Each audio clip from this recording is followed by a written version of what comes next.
The window in the sky thunderstorm over San Francisco that evening was not just weather. It was a mirror of the inner turmoil Sundar Pichai felt. He stood by the window of his modest office at Google, a quiet corner away from the buzzing nerve center of Silicon Valley. Even as the CEO of one of the most influential companies on earth, Sundar had always kept his workspaces minimal.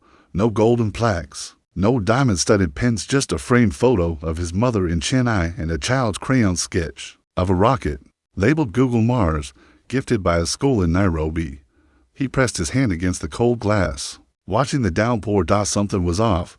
Something inside him was hollow. He couldn't say when it had begun. Maybe it was 2 weeks ago, during a conference in Zurich, when he listened to a young coder share a powerful story about how she coded her way out of an abusive home. Or perhaps it was when he walked past a janitor in Googleplex who smiled, despite the weight of exhaustion in his eyes. He remembered whispering to himself then, "Have I lost touch?" For a man who had risen from a 2-room apartment in India to leading billions of lives digitally, the paradox was not lost on him. With every success, there had been sacrifices, and sometimes, even dreams. That's when the email arrived. From Sandra Bullock. Subject, "Thank you, and something you might want to hear." Blink. Sandra Bullock, the award-winning actress. Surely this was a prank, but at WAS in single quotes T. Her message was sincere. She spoke of how she'd recently come across one of Sundar's early speeches where he spoke not about data or devices, but about empathy. How his mother used to share her lunch with a hungry neighbor. How Sundar, as a boy, fixed a classmate's broken toy by rewiring a fan. And how his journey had never been about making money. But meaning. At the end of the message, she wrote, "I think you've inspired more people than you realize. One of them, I think, could use your help. Would you be willing to meet?" He stared at that line for a long while. 2 days later, Los Angeles Sundar arrived in a modest cafe tucked between a laundromat and an art gallery. No red carpets, no bodyguards, just the smell of burnt coffee and cinnamon. Sandra was already seated, dressed casually, a cap pulled low over her eyes. She smiled warmly and gestured for him to sit. "I know this is unusual," she said, "but I'm glad you came." Sundar returned the smile, still unsure of what he was walking into. Sandra then pulled out a crumpled letter. "It's from a boy named Raphael," she said. "He's 12, lives in a shelter, lost both parents in a car crash. He wrote to me, not because I'm famous, but because he saw a movie of mine that gave him hope. But it's not my letter he wanted. It's yours." She handed it to Sundar. The handwriting was shaky, the English clumsy, but the words were like arrows to the soul. "Dear Mr. Sundar, my teacher said you were a smart man. You make the world's phone talk to stars. I don't have a phone or a mom, but I have a dream. I want to fix broken robots. I want to be like you, but I don't think God made me for that. Can you tell me if he did?" Sundar's throat tightened. He read it twice. 3 times. Sandra leaned in. "I didn't bring you here for publicity. I brought you because I think he needs to hear from someone who came from nothing and made it mean everything. The journey begins that night." Sundar sat in his hotel room with the letter on the bedside table. He thought about his childhood in Chennai, the power outages, the long walks to school, the smell of his mother's samhar, the whir of the ceiling fan that sometimes stopped midsummer. He remembered when his father brought home their first rotary phone. He remembered waiting 5 years for a fridge. He remembered the time he got a 97 in math, but cried because he knew he couldn't afford coaching for the IIT exams. But someone believed in him, his mother, his math teacher, a librarian who let him read science books for free. He picked up a pen. "Dear Raphael, when I was your age, I didn't think God made me for anything either. I didn't have my own bed. I didn't know what it meant to dream big. I only knew that I loved fixing broken things just like you. One day, I saw my father take apart a radio. He didn't say much, but he looked at every wire like it was magic. That day, I knew I didn't want to just use machines. I wanted to understand them. You say you want to fix robots, then maybe, just maybe, you're exactly who the world needs. Don't give up yet, because someone out there believes in you. I do." He signed the letter, took a photo of it, and sent it to Sandra. The next morning, she read it aloud to Raphael in the shelter. She would later tell Sundar that the boy didn't cry. He just nodded, stood up, and asked, "Can I start learning?" Today, the fire returns. A week later, Sundar did something he hadn't done in years. He took a leave of absence from Google. Not for rest, not for vacation. But to visit shelters, underfunded schools, and community centers across the U.S. anonymously. At first listening to young voices, hearing their stories, handing out old laptops, and writing dozens of handwritten letters like the one to Raphael. He launched a quiet initiative codenamed Project Echo, partnering with educators to build tech labs in forgotten towns. He didn't announce it with a press release. He wanted the impact, not the applause. And then something unexpected happened. At one of the shelters in Minneapolis, he found a drawing taped to the wall. It showed a robot with angel wings. Below it, "Thank you, Mr. Google. You fixed me. Sign, Raphael." A ripple becomes a wave. His story could have ended there, but kindness is contagious. Sandra Bullock, deeply moved, quietly matched Sundar's contributions, reaching out to other celebrities and entrepreneurs to join in. What began as one letter grew into a movement. News eventually leaked. The world began to notice. Interviews followed, tearful reunions, kids presenting Sundar with handmade cards, parents weeping at ribbon-cutting ceremonies. But Sundar always said the same thing: "I am not here to save anyone. I'm here to remind them they were never broken." The final note in part one, Sundar's journey wasn't just about technology anymore. It was about something far more powerful: connection. One night, in a small school gym in Detroit, he looked out at a crowd of 200 kids and said, "When you look up at the sky, don't just count stars. Be the reason someone else dares to dream." And in the front row, a boy named Raphael clapped louder than anyone. The spark beneath the circuitry snow fell silently over Pittsburgh, blanketing the old industrial town in a hush of white stillness that reminded Sundar of the quiet back lanes of his childhood neighborhood in Chennai during the monsoons. He stood at the edge of a dilapidated high school gymnasium, watching students pack into rows of folding chairs with the anxious energy of lives that had known too many broken promises.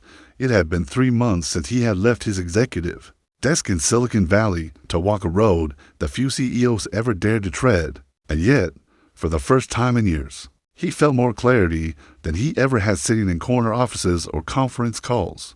Across the dusty gym floor stood a wooden podium adorned with nothing more than a microphone and a single laptop, outdated, cracked, but symbolic. Behind it, a large hand-painted banner read, "Code is language, dreams are voice." He hadn't written those words, but they echoed the very belief that had awakened something inside him. Ever since he had read Raphael's trembling letter, this was the sixth city into weeks, and the faces began to blur, but the emotions didn't.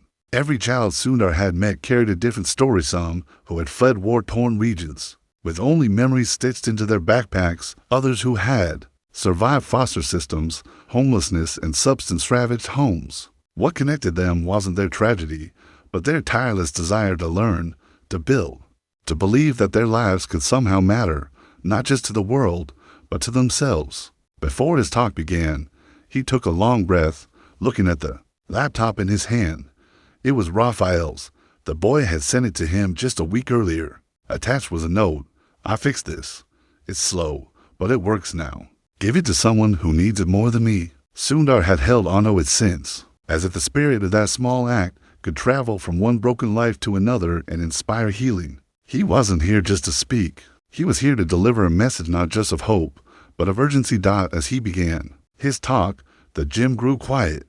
No loud music, no spotlight theatrics, just his voice and their eyes. He didn't begin with achievements or corporate milestones. He started, as he always had since Project Echo began, with a story. He told them about how his family's television set arrived when he was already a teenager, and how he and his brother would fight over adjusting the antenna, trying to catch a blurry cricket-match broadcast. He described the smell of the electronics market, where his father used to walk him every Sunday, not to shop, but just to look, to learn, to dream. He described how he had once failed his physics practical, not because he didn't know the answer, but because the equipment in his school was so outdated that half of it didn't work. And then he paused and looked around the room before delivering a line that he hoped would linger with them long after he left. "You don't need the latest device to be a genius.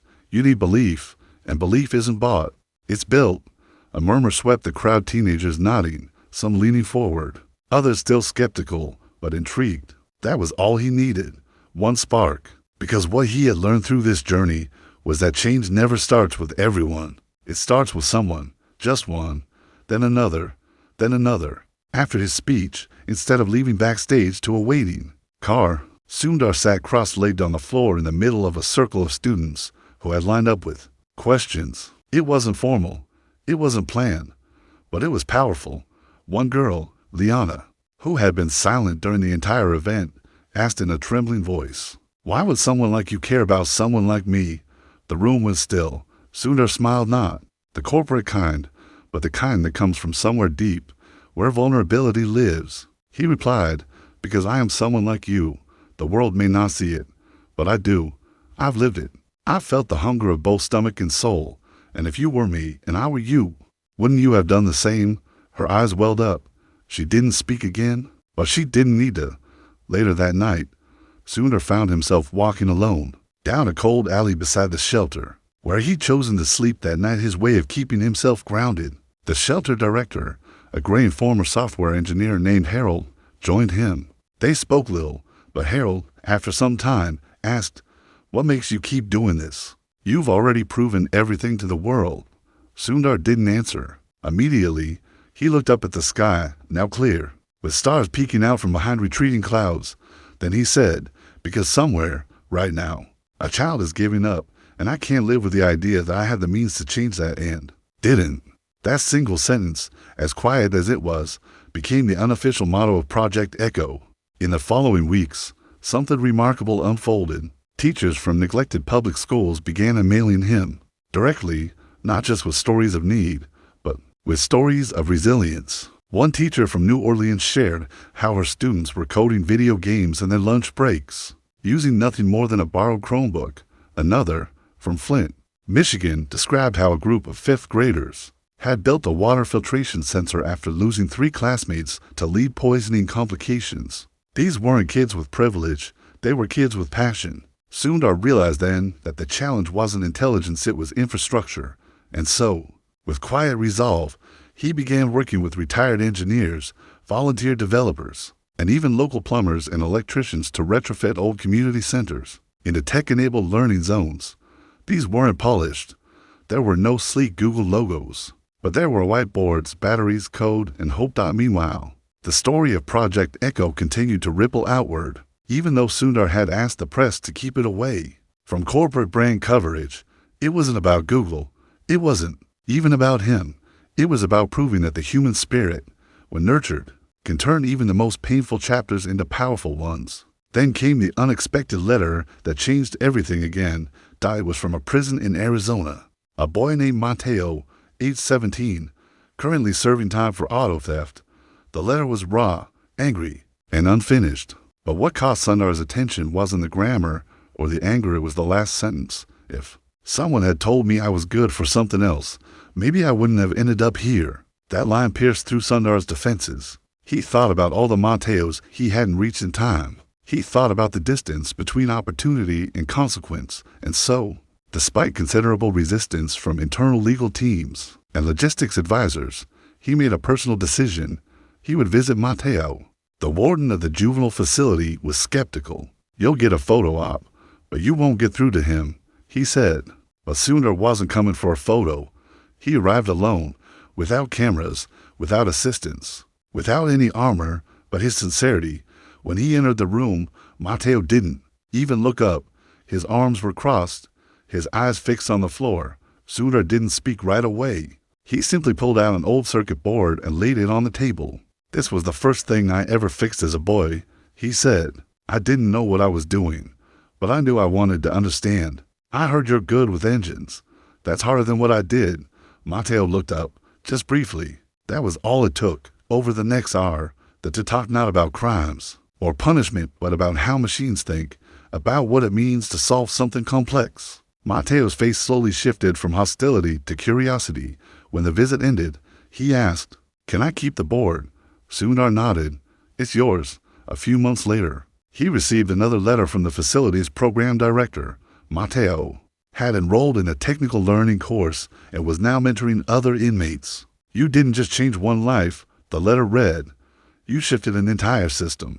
By now, Project Echo had expanded to 26 states, impacting over 14,000 children and teenagers. It was no longer just Sundar's initiative.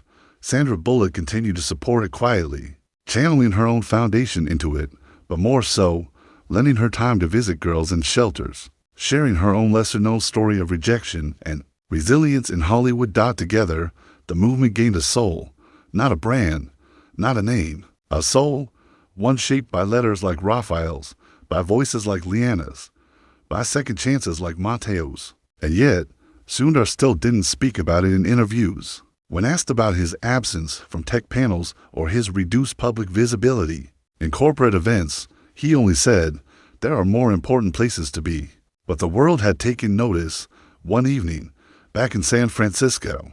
As Sundar was walking through the main Google campus, a young intern stopped him.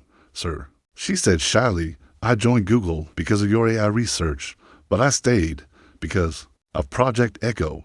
I was one of the first kids to get a letter." Sundar smiled and asked, "Which one?" She reached into her wallet and pulled out a folded, fading note. "You may feel invisible now, but invisibility is a superpower when used to see others who are also unseen." It was his handwriting, and in that moment, under the campus lights, amidst billions of lines of code flowing through servers, Sundar Pichai realized something extraordinary. He had once wanted to change the world through technology. Now, he was helping change the world through humanity. Letters from the edge of the year had quietly drifted into its final quarter, and as the golden leaves of early autumn danced through the streets of Philadelphia, Sundar Pichai sat alone at a public park bench outside a modest community library. The world around him still hummed with its relentless pace: stock tickers, market speculation, political discourse, and the digital hum of a trillion notifications. But for Sundar, the most important sound in that moment was the laughter of children echoing from a nearby playground. Not too long ago, these same children might have wandered these streets with nothing but silence and the gravity of uncertain futures pulling at their heels. Now, thanks to the growing reach of Project Echo, many of them were discovering what it meant to code a game, design a solar-powered robot, or write an essay about the stars. The power of belief had begun to bloom in places where once there was only resignation. Despite his status and influence, Sundar's days had become surprisingly humble. He no longer traveled with entourages or addressed auditoriums from grand stages. Instead, he walked through libraries, shelters, school basements, and unused church halls, anywhere that minds gathered in silence, waiting to be seen. Over the months, he had collected something priceless, a growing stack of letters, each written by a child, a teenager, or an educator who had been touched by his mission. These were not letters of praise or thanks, though many were appreciative. They were, more often than not, stories of confession, hope, and survival. Each letter was like a time capsule of a soul at a crossroads. One letter in particular haunted him, not because of its pain, but because of its rawness. It came from a 14-year-old girl named Zariah from a forgotten township in Mississippi. The letter was written in pencil, the words faint, as if whispered by someone unsure if they had the right to speak. "Dear Mr. Pichai, I don't know if this will ever reach you. My brother says people like you don't read letters from people like us. But I'm writing anyway. I have a sister who can't talk. She was born that way. My mom works nights, and I watch over her. We don't have much, but we have an old computer that freezes a lot. I started teaching myself how to type and make animations because I want to create a voice for my sister, one that she can press to say what she feels. But sometimes when the power cuts out or the internet stops, I wonder if I'm just pretending. Is it okay to pretend to be someone who can change things, even if no one's ever told you that you can?" The letter was not just emotional. It was transformative. It carried within it the very essence of Project Echo's purpose, not just to create coders or engineers, but to nurture hearts that dared to build bridges between silence and speech, between limitation and possibility. Without a moment's hesitation, Sundar canceled his meetings for the next 3 days and flew directly to Jackson, Mississippi, under the radar, choosing again to arrive not as a celebrity or tech icon, but as a man with a message. When he arrived at Zariah's modest neighborhood, a landscape marked by cracked sidewalks, rusted fences, and fading murals, he saw children playing with makeshift toys, and elders watching from porches with eyes hardened by decades of forgotten promises. At first, no one recognized him, and that was exactly what he wanted. He walked up to a small, weather-worn home with peeling paint and knocked softly. Zariah opened the door. She froze for a second when he introduced himself, clutching the edge of the door frame as if the world had split open. Her mother, exhausted from working the shifts, was skeptical but welcoming. Sundar spent the next hour in their living room, listening and talking while Zaraya explained her makeshift coding project using offline tools and broken apps, her aspiration to build a button-based language system for her nonverbal sister, and her frustrations with power outages and slow internet. Her sincerity was so unfiltered, so unpolished, that it humbled him more than any keynote he'd ever given. When he finally spoke, he didn't offer her a scholarship or a branded device. Instead, he handed her a new type of opportunity: access to a mentorship network, a refurbished set of offline educational coding tools, and the promise that her home would be connected to a reliable power grid through a local sustainability initiative funded by Project Echo. But more importantly, he gave her a letter handwritten, just like hers. Dear Zaraya, the world needs more people who can see silence and want to turn it into sound. I don't believe you're pretending. I believe you're practicing, and practice, when done with love, always becomes real. Tears didn't fall immediately. Instead, there was a long, gentle silence, followed by a smile from her sister, the kind of smile that didn't need words. That night, as Sundar left their home under a rising moon, he felt something shift. He had not just witnessed brilliance. He had witnessed love coded not in software, but in service. Back at headquarters, executives began expressing concern. The stockholders want visibility. The board is asking about your direction, they warned. But Sundar, steady and serene, responded with a message that redefined corporate courage. If our direction doesn't align with human dignity, then we're facing the wrong way. He knew not everyone would understand, but he also knew that legacy wasn't built in quarterly reports. It was written in letters, spoken in whispers of change, and passed between generations in quiet acts of courage. In an effort to expand the emotional and ethical architecture of Project Echo, Sundar initiated something that had never been done before within a global tech empire: a reverse mentorship program. Instead of executives mentoring young people, he invited select students from underserved areas like Zaraya, Raphael, and Mateo to mentor board members, designers, and engineers. It wasn't a symbolic gesture. It was real. These youth were invited to virtual roundtables to talk not about apps or products, but about what they needed from technology to live, to heal, to belong. The first session was awkward. Adults used to giving orders now found themselves listening to stories of poverty, exclusion, and forgotten dreams. But as sessions continued, something miraculous happened. Engineers began redesigning tools to be more inclusive. Designers began asking deeper questions about accessibility, and a quiet, cultural revolution began to rise within the very walls that had once been celebrated for innovation but now aspired to something even greater: empathy. Sundar didn't stop there. Inspired by a story shared by a young girl in Detroit who had been deaf since birth, he launched an initiative to fund multilingual sign language AI projects, hiring deaf engineers to lead the charge. In East LA, where gang violence had shattered families for decades, he partnered with local artists and ex-gang members to convert abandoned lots into tech art centers, where poetry met programming and graffiti met graphic design. These weren't feel-good stories. These were structural changes, systemic interventions led by those who had once been left behind. One night, back in New York, during a quiet dinner with Sandra Bullock, she asked him, "Do you think it'll last? Or are we just putting band-aids on a broken system?" He looked at her, a flicker of fatigue in his eyes, but also an unshakable fire. "It may start as a band-aid," he said, "but sometimes what starts as a band-aid teaches the body how to heal. And healing, real healing, always begins with connection." She nodded, understanding now why he had chosen this path, one that veered so far from the expected arc of power and profit. It wasn't about saving the world. It was about reintroducing the world to itself, one voice, one heart, one line of forgotten code at a time. As the year came to a close, Sundar stood, once again not in a conference hall, but at a graduation ceremony hosted by his shelter in Chicago. Raphael, now taller, more confident, and speaking fluently about the robot he had just helped build with his classmates, stood beside him. Zaraya sent a video message from Mississippi, showing a prototype of her voice board system, which now allowed her sister to express basic needs with the press of a button. Mateo, recently released and now enrolled in a community college. Read a poem he had written about second chances, and as Sundar looked at all of them, these students, these survivors, these sparks of resilience, he felt an emotion that transcended language, reverence.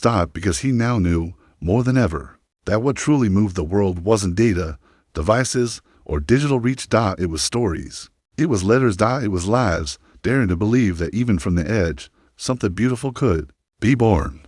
The weight of invisible bridge winter descended upon Chicago like a slow exhale of ice and silence. The streets shimmered with slush, the trees stood bare and bone-like, and the city's breath rose in ghostly curls under the yellow glow of streetlights. Yet within the walls of a modest community innovation center on the south side, there was a warmth that defied the wind's chill. Sundar Pichai stood quietly in the back of a bustling workshop, surrounded by tables covered in circuit boards, old monitors, breadboards tangled with tiny wires, and hand-sketched blueprints on crumpled paper. Around him, the room buzzed not with noise, but with purpose. Teenagers from different neighborhoods, some of them rivals on the street just a year earlier, now leaned over their shared projects, laughing, arguing, and debugging code like miniature engineers born from adversity rather than privilege. It was a scene not crafted by corporate outreach or marketing strategies, but by a decade-long undercurrent of pain, waiting for the right moment and the right hands to be reshaped into possibility. This particular center had started with a single email from a young man named Amari, who had been incarcerated at 16 for armed robbery, released at 19, and determined not to go back. He had written to Sundar after watching an online documentary about Project Echo's grassroots work. His message was not poetic. It was raw, direct, and honest. I don't need charity. I need a chance. I know my block. I know my people. If you give us the tools, I promise we'll build more than just apps. We'll build futures. It had struck Sundar deeply, not just because of the words, but because they came from someone who hadn't asked to be saved. He had asked to be trusted.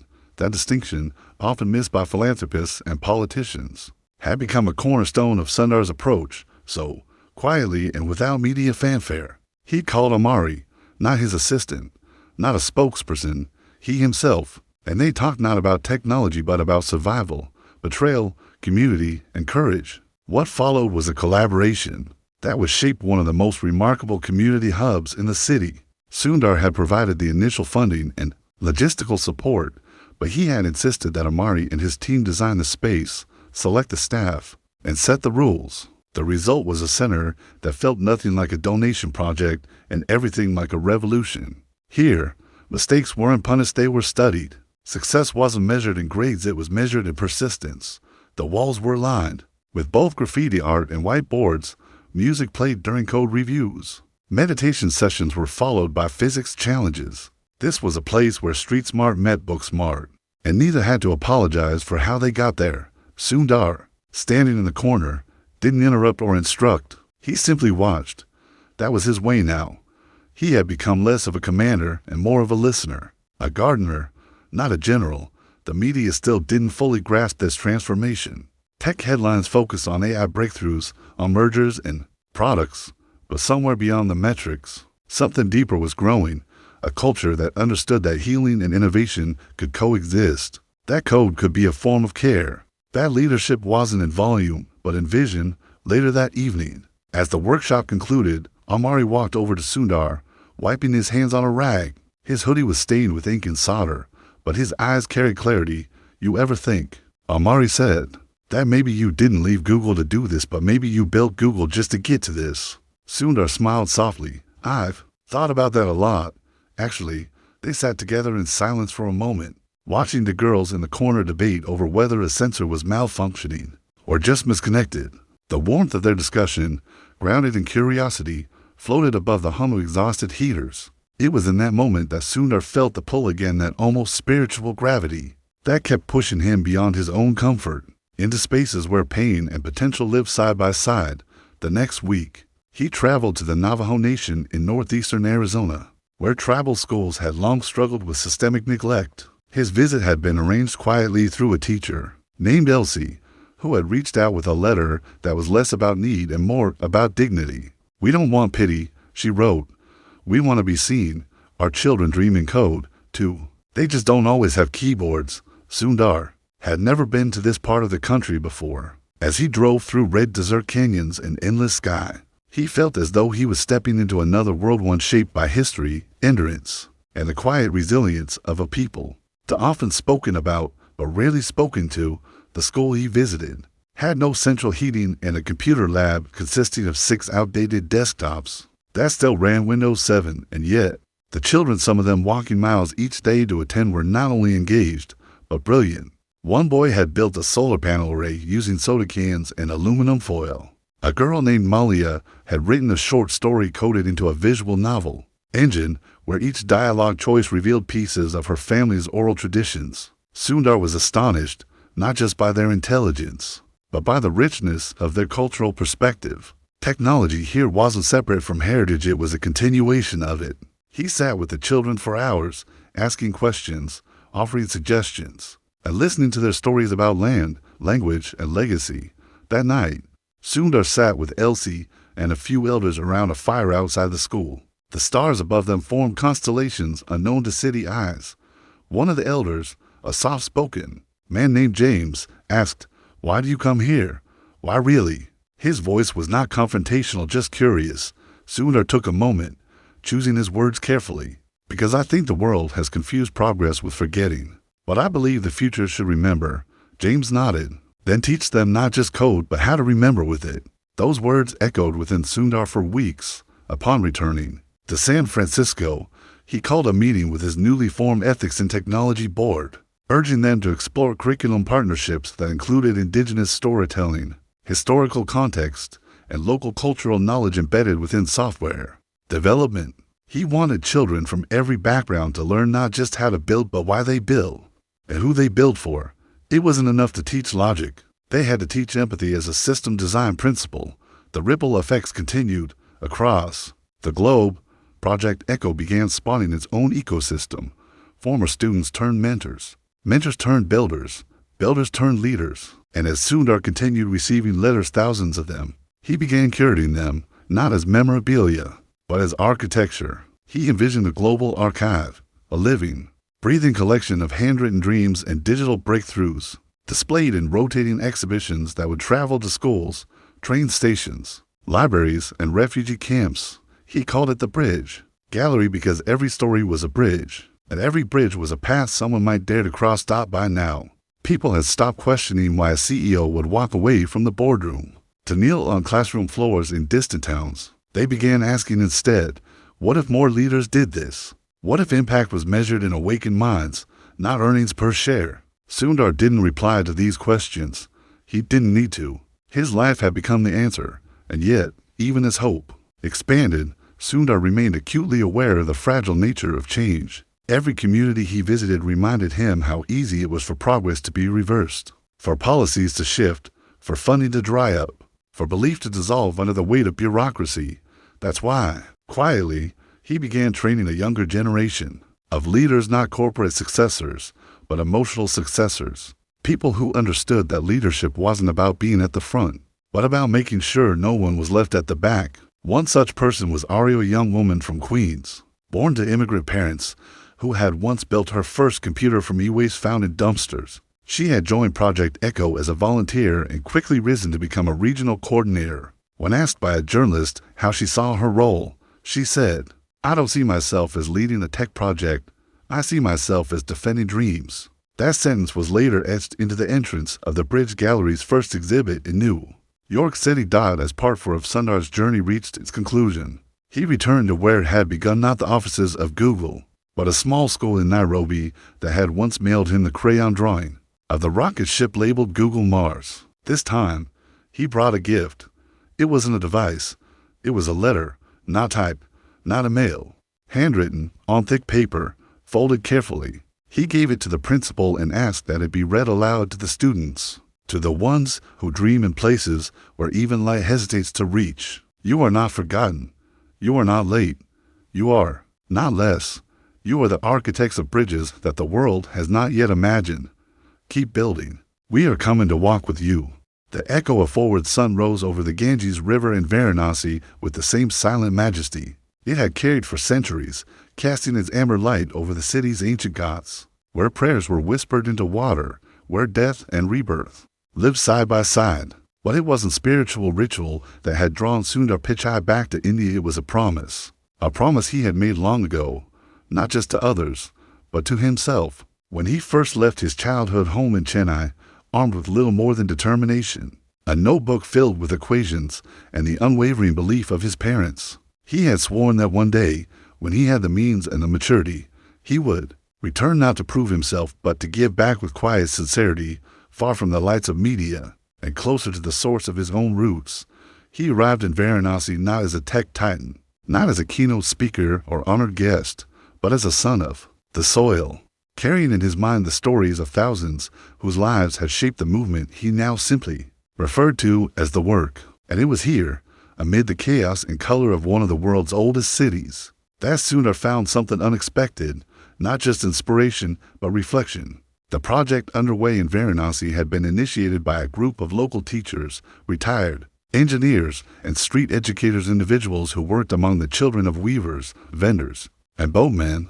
These were children who memorized patterns of silk before they could write their names, who learned math by counting coins from tourists, whose potential was as vast as the sky, but often contained by inherited boundaries. One of the teachers, a woman named Kavitha, had written the Project Echo 6 months earlier. Her message was direct and fearless. We do not need pity or platitudes. What we need are tools, mentorship, and time. Give us that, and you'll see. A renaissance born in dust and discipline, Sundar had read her letter beneath a tree in Nairobi, while attending the opening of the Third Bridge Gallery exhibit. He had folded the letter 3 times and kept it in his inner jacket pocket. And now, he stood at the very school Kavitha had built from an abandoned municipal building. Inside the modest structure, which still smelled faintly of cement and incense, children were gathered around salvaged computers, many with missing keys, booting systems through locally designed Linux builds taught by volunteers. A boy named Arish explained, with measured excitement, how he had designed a humidity sensor using an old radio antenna. A girl named Dia showed him her poetry project, a voice modulation software written in broken Python that transformed Hindi verses into audio expressions for her blind grandfather. These were not just academic exercises, they were acts of cultural defiance, challenges to a system that had long decided who would be allowed to dream and who would simply survive. Sundar spent several days in Varanasi, not just visiting schools, but walking through alleyways, talking to vendors, sharing meals in silence, and reconnecting with the part of himself that had once studied under kerosene light. During an evening gathering, beneath hanging bulbs strung between banyan trees, a group of children performed a short play they had written. It was titled Calc Architects, Architects of Tomorrow. The play featured a world where children from every village and caste built invisible bridges with code, poetry, and compassion. In the final scene, a character who looked suspiciously like Sundar, older and quieter, received a letter from a girl who had never seen a computer before. The letter said, "I do not know how to code, but I know how to hope, and maybe that's where all code begins." Sundar did not clap when the play ended. He stood still, moved not by sentimentality, but by something much deeper, a growing realization that the world was already healing itself in small, steady places. All Project Echo had done was make the soil a little softer, the water a little cleaner, the air a little easier to breathe. And that was enough. Back in California, the impact was being felt more visibly. Major universities began incorporating Project Echo modules into their entry-level computer science programs, mandating social context and ethical application as part of technical training. NGOs in Brazil, Jordan, and the Philippines adopted its decentralized mentorship model. Libraries that had once been scheduled for closure were being repurposed as hybrid digital sanctuary spaces for conversation, experimentation, and quiet dignity. But with success came a new weight. The world began to ask whether Sundar would return to formal leadership in the tech world, whether he would re-enter the executive cadres of global decision-making. There were rumors, proposals, even offers, and yet Sundar remained untouched by the allure of institutional return. His refusal was not driven by ego or resentment. It was born of clarity. He had discovered something few ever dared admit after reaching the summit, that the summit itself was never the destination. It was merely the best place to look down and see where real work still waited. He turned instead to a new frontier, storytelling, not the kind shared at board meetings or product launches, but the oral, humankind letters, plays, music, games, documentaries that could teach the next generation not just how to solve problems, but how to see people. He worked with filmmakers, writers, community elders, and historians to build the Story Code Initiative, which collected narratives from underserved communities around the globe and paired them with student coders and designers. These stories were then turned into immersive educational experiences apps, VR walkthroughs, and animated shorts. Each one contained both the technological architecture and the emotional scaffolding to teach empathy through engagement. One such project, built in collaboration with students from rural Peru, recreated the life of a single mother raising two daughters while working in a lithium mine. Players had to make choices, face dilemmas, and understand resource scarcity not as an abstract challenge, but as a daily moral crossroads. The project won awards, yes, but more importantly, it was used in 8,000 classrooms across Latin America to teach social studies, ethics, and coding all in one dot at a conference held in Ghana. One of the young developers from the project stood on stage, turned to Sundar, and said, "You didn't just teach us to code, you taught us to care." The audience stood in silent unity, not for Sundar, but for the world they were beginning to imagine together. It was around this time that Raphael, now 17 and preparing for college, sent Sundar another letter. His handwriting had improved, his words were clearer, his tone was confident. "Dear Mr. Sundar, you once told me that broken people don't need to be fixed, they need to be believed in. Well, I believe in others now. I'm applying to study robotics and sociology. I want to build things that understand people, not just what they do, but why they do it. I think I understand now. Kindness is a kind of code too, and we're all learning how to write it." Sundar folded the letter carefully and placed it in a small, wooden box in his office, one filled with thousands of such letters, a living archive of human assent. And though the world kept spinning, kept innovating, kept building faster machines and smarter systems, Sundar Pichai stood as a quiet monument to something different, something more enduring. He had once believed that his purpose was to lead the world into the future of technology. Now he knew his true calling had been something far more delicate, to remind the world not to leave its soul behind. When silence becomes voiceth, rain fell gently on Zurich, as if the sky had grown tired of holding back its thoughts. It had been almost 3 years since Sundar Pichai had stepped away from the sharp lines of corporate architecture and into the uneven roads of quiet service, and yet the echoes of that decision continued to ripple outward, transforming cities, reshaping communities, and subtly redefining the way leadership itself was being understood. Now, as he sat in a glass-walled observatory nestled into the curve of a wooded hillside overlooking Lake Zurich, Sundar wasn't thinking about progress reports or end-of-year metrics. He was reflecting on a life spent building systems that ran faster than emotions, and then redevoting that life to ensuring that emotion would never again be an afterthought in the future we designed. The gathering he had come for was unlike anything he had attended before. It wasn't a summit or a forum. There were no microphones, no keynote addresses, no charts or clickers or scripted applause. Instead, it was a simple assembly of 20 individuals from 20 countries, each one chosen not for fame or power, but for something far more rare, the ability to listen with presence and to speak without performance. There were young leaders who had emerged from favelas and refugee camps, elders from forgotten villages who had preserved oral histories through civil wars, and even a few technologists who had abandoned high-paying careers to teach basic coding. In neighborhoods without electricity, Sundar was not here to lead. He was here to learn. When it was his turn to speak, he stood slowly, not because of age or illness, but because he had grown to understand the value of stillness before words. And when he finally began, he didn't begin with himself or even with Project Echo.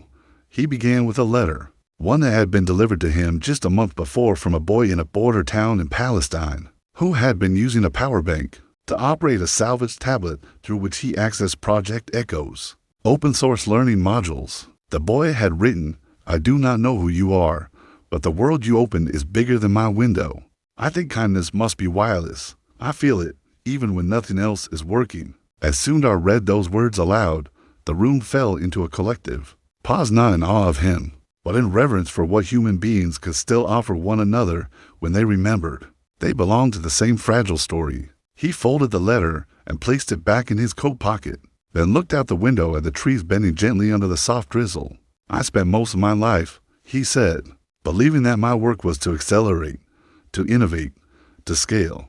But over time, I discovered that acceleration without attention leads to distance not only from others, but from ourselves. I had to learn how to decelerate my own spirit, not to stop moving forward, but to notice who wasn't moving with us, and more importantly, to ask why. He didn't speak longer than 5 minutes, but what lingered was not the words, it was the pause afterward, the deliberate space that allowed others to breathe in what had just been offered. Later that evening, as participants gathered for a quiet meal of lentils and flatbread, Sundar found himself sitting beside an elderly woman named Mel, a language preservationist from Burkina Faso who had taught young girls to code in her native Bisa language. She told him about how each piece of code they wrote was paired with a traditional proverb. Not to moralize, but to remember, we must teach machines to understand meaning, she said.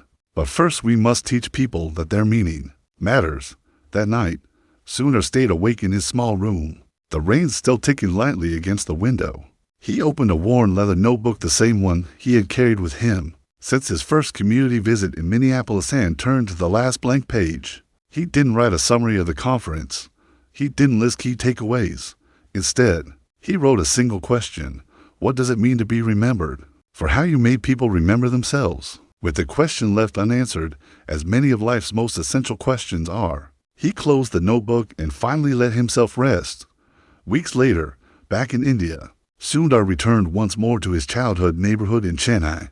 The air was thick with summer heat, the kind that pressed against the skin like a silent insistence. He visited his old school, where the gates had been repainted, but the chalkboard still bore the fingerprints of generations of children eager to understand the world beyond their street. The principal had changed 3 times since he was a student there, but the spirit remained the same, tension between scarcity and hope, the same invisible hunger behind every question asked in the classroom. They had arranged a small gathering of students in the courtyard. No media, no official banners, just folding chairs, a single microphone, and a community that had once watched a local boy disappear into the horizon, only to return years later with more than success. He had returned with stories. Sundar stood before the students, many of whom held notepads and homemade tablets, and asked them a simple question. How many of you have written something down today? That wasn't for an assignment. Only a few hands rose. Try it tonight, he said, not because you'll be graded, but because someday, the person you'll become may need to hear from the person you are right now. It was a strange thing to tell young people so used to chasing answers, to instead write questions to their future selves. But that was the lesson Sundar had learned. Again and again, that clarity didn't come from knowing more, it came from remembering better. That evening, as he walked past the narrow alleys of his youth, past vendors and street lamps and doorways that held the memory of laughter and loss, Sundar saw an elderly man fixing a transistor radio. The man looked up and smiled. They didn't speak, but for a moment, it was as if the years between them dissolved, and the boy who had once marveled at circuit boards saw the world again through curious eyes. In the months that followed, Project Echo formalized its final phase, not in expansion, but in handover. It was time. Sundar understood that true leadership was not in holding the light, but in passing it. The young mentors who had once been mentees now became directors. Communities no longer waited for intervention. They created their own curriculum, built their own tools, formed global coalitions of shared empathy and skill, and as the movement matured, it stopped needing a face. It became what Sundar had always hoped it would become, a culture. On a quiet morning in San Francisco, Sundar packed away the last of his personal artifacts from the old Google campus. He took one last look at the framed crayon drawing of Google, Mars, then left it behind, not as an act of abandonment, but as a symbol. Let the next dreamer discover it. Let them wonder. Let them begin. Outside the building, he was met by a familiar face, Sandra Bullock, now working on a documentary about forgotten voices and the mentors who found them. They walked together through the old complex, passing by interns, engineers, and custodial staff alike. No one rushed to take photos. No one interrupted. And it was in that quiet coexistence that the greatest respect was expressed. At the end of their walk, Sandra asked him, "Do you think the world will ever understand what you tried to do?" Sundar looked toward the sky, not with the weight of longing, but with a lightness that comes only when the burden has been shared. "I don't know," he said, "but I think enough of it already has." Then he reached into his pocket and pulled out one last letter and sign, folded gently, and placed it in Sanders' hand. For the film, she asked. No. He smiled. For whoever comes next. The garden after the gardener it had been for years, since Sundar Pichai had stepped away from every formal title. 4 years since he had written his final handwritten letter, and 3 years since he had spoken at any public event. And yet, on a crisp morning in Santiago, Chile, the first International School of Silent Architects opened its doors, not with cameras or ribbon cutting, but with a single sentence etched above its entrance: build not only what you can see, but what others never thought possible. The words were anonymous. There was no citation. And that was the point. The story of Sundar Pichai had become so deeply woven into the cultural memory of change that it no longer needed attribution. It had transcended the individual and become a symbol, quiet, resilient, and rooted in action. The school itself had been designed by a 23-year-old named Isabella, one of the earliest Project Echo students from Brazil. She had grown up in a favela, where sound often meant gunshots and silence often meant fear. But when she had received an offline coding package at age 15 courtesy of an Echo satellite network that bypassed government restrictions, she began to write code not just as function, but as metaphor. Over the years, she became not only an engineer, but a poet of technology. She believed that every app, every system, every interface could carry emotional weight. She called it human circuitry, not the circuitry of machines, but of people, ideas, and emotional infrastructure. The school she founded was the first to be built on this philosophy. Each classroom was named after a student, not a donor. The chairs were built from recycled wood and carved with community quotes. And every device inside the facility, each computer, VR headset, or eye-enabled whiteboard was inscribed with a sentence from one of the Echo letters, now preserved in a global archive maintained by former students who had become curators of memory. There was no statue of Sundar, no mural, but his presence could be felt in every fiber of the place, not as a founder, but as a gardener whose seeds had grown in silence across the ocean in Uganda. A similar story was unfolding. A girl named Amina, who had once written her first line of code on a chalkboard in a refugee camp classroom, now led a new project under the umbrella of what Echo had evolved into, Project Horizon. This was not a replacement of Sundar's work, it was a rebirth. Where Echo had focused on access and empathy, Horizon focused on elevation and expansion. Amina believed that the next phase of global transformation wasn't about giving people technology, it was about teaching them to build their own. Her team was composed entirely of people under 30, many of whom had never attended a formal university but had built real-world solutions that outpaced global innovation labs. One such innovation was a decentralized, solar-powered learning pod nicknamed the Lantern that could be dropped into any community, activated with a single panel, and offer a month's worth of interactive, multilingual education. The pods didn't bear any brand, just a symbol, a hand extended toward a seedling, drawn in chalk. It was a design lifted from an old Raphael sketch, now widely recognized as a visual summary of the movement. One hand to help, the other to plant. Back in the United States, the legacy had taken a more institutional form. Universities now taught entire courses called Systems of Compassion, where the curriculum wove coding with conflict resolution, AI with ethics, and entrepreneurship with emotional intelligence. These classes were filled not only with engineers, but with social workers, poets, game designers, and survivors.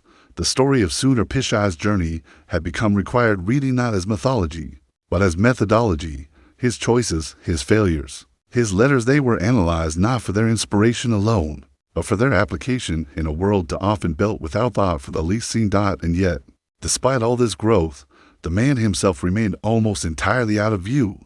He lived now in a small coastal village in Kerala, India, in a house with no more than 3 rooms and a veranda shaded by jackfruit trees. He spent his days walking, reading, and writing, not for publication, not for legacy, for reflection, for the quiet satisfaction of knowing that something he had once believed might be impossible had not only happened but was happening still, without his constant tending. Visitors occasionally made the journey, a young teacher from Nigeria who had implemented Echo curriculum in over 100 rural schools, a deaf artist from Quebec who had created a visual coding language based on dance, a transgender coder from Poland who had founded the world's first coding shelter, specifically for displaced LGBTQ+ youth.